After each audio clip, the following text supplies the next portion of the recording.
De Gabriel García Márquez, Espantos de agosto. Llegamos a Arezzo un poco antes del mediodía y perdimos más de 2 horas buscando el castillo renacentista que el escritor venezolano Miguel Otero Silva había comprado en aquel recodo idílico de la campiña toscana. Era un domingo de principios de agosto, ardiente y bullicioso, y no era fácil encontrar a alguien que supiera algo en las calles abarrotadas de turistas. Al cabo de muchas tentativas inútiles volvimos al automóvil, abandonamos la ciudad por un sendero de cipreses sin indicaciones viales, y una vieja pastora de gansos nos indicó con precisión dónde estaba el castillo. Antes de despedirse nos preguntó si pensábamos dormir allí, y le contestamos, como lo teníamos previsto, que solo íbamos a almorzar. Menos mal, dijo ella, porque en esa casa espantan.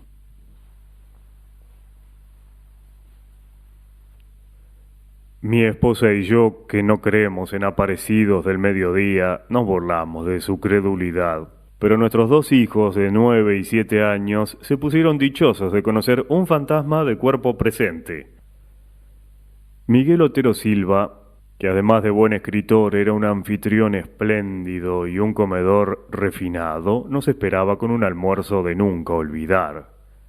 Como se nos había hecho tarde, no tuvimos tiempo de reconocer el interior del castillo antes de sentarnos a la mesa, pero su aspecto desde fuera no tenía nada de pavoroso, y cualquier inquietud se disipaba con la visión completa de la ciudad desde la terraza florida donde estábamos almorzando.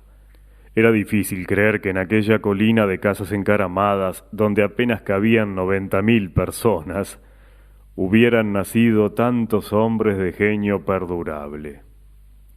Sin embargo, Miguel Otero Silva nos dijo con su humor caribe que ninguno de tantos era el más insigne de Arezzo. El más grande, sentenció, fue Ludovico.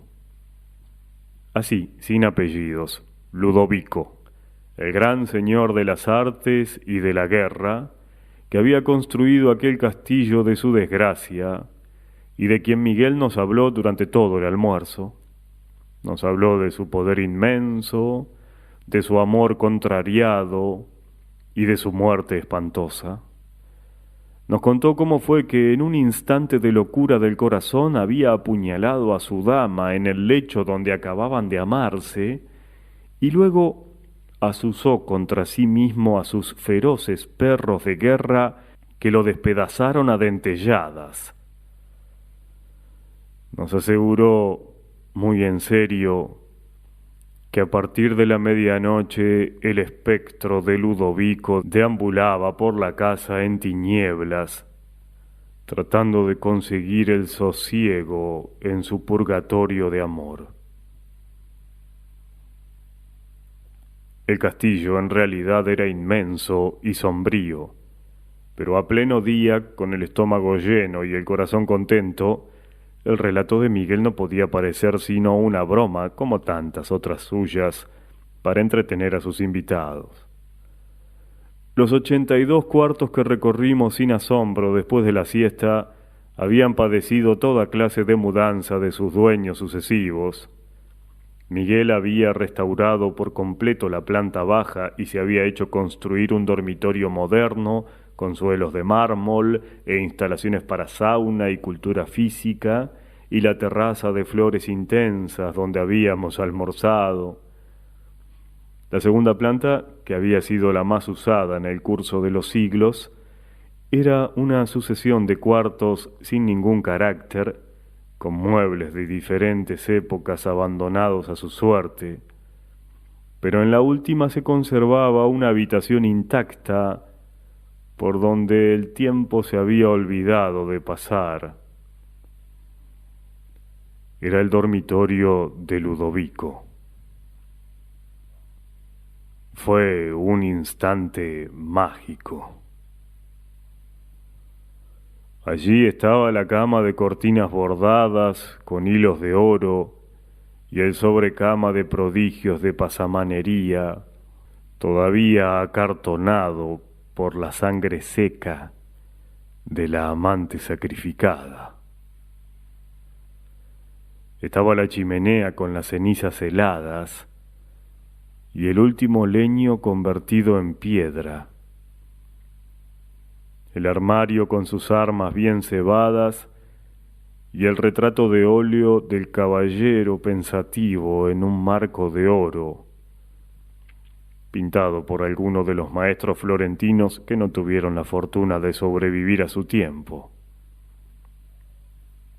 Sin embargo, lo que más me impresionó fue el olor de fresas recientes que permanecía estancado sin explicación posible en el ámbito del dormitorio. Los días del verano eran largos y parsimoniosos en la Toscana, y el horizonte se mantiene en su sitio hasta las 9 de la noche. Cuando terminamos de conocer el castillo eran más de las 5, pero Miguel insistió en llevarnos a ver los frescos de Piero de la Francesca en la iglesia de San Francisco. Luego nos tomamos un café bien conversado bajo las pérgolas de la plaza, y cuando regresamos para recoger las maletas, encontramos la cena servida, de modo que nos quedamos a cenar. Mientras lo hacíamos, bajo un cielo malva con una sola estrella, los niños prendieron unas antorchas en la cocina y se fueron a explorar las tinieblas en los pisos altos. Desde la mesa oíamos sus galopes de caballos herreros por las escaleras, los lamentos de las puertas, los gritos felices llamando a Ludovico en los cuartos tenebrosos. Fue a ellos a quienes se les ocurrió la mala idea de quedarnos a dormir. Miguel Otero Silva los apoyó encantado, y nosotros no tuvimos el valor civil de decirles que no. Al contrario de lo que yo temía, dormimos muy bien.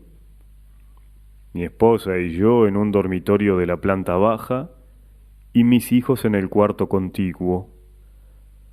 Ambos habían sido modernizados y no tenían nada de tenebrosos.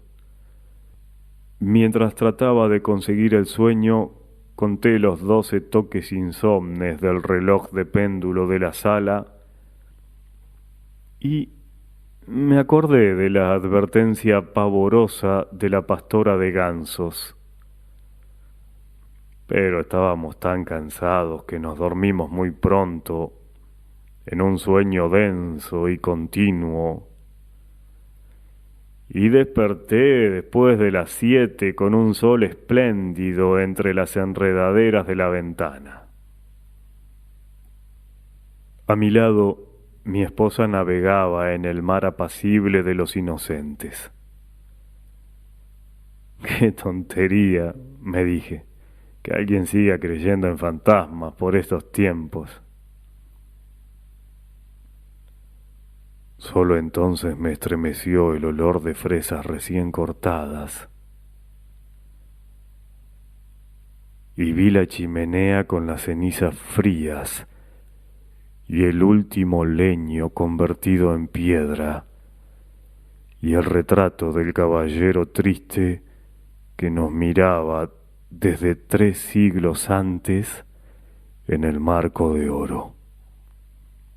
Pues no estábamos en la alcoba de la planta baja donde nos habíamos acostado la noche anterior, sino en el dormitorio de Ludovico, bajo la cornisa y las cortinas polvorientas y las sábanas empapadas de sangre todavía caliente de su cama maldita.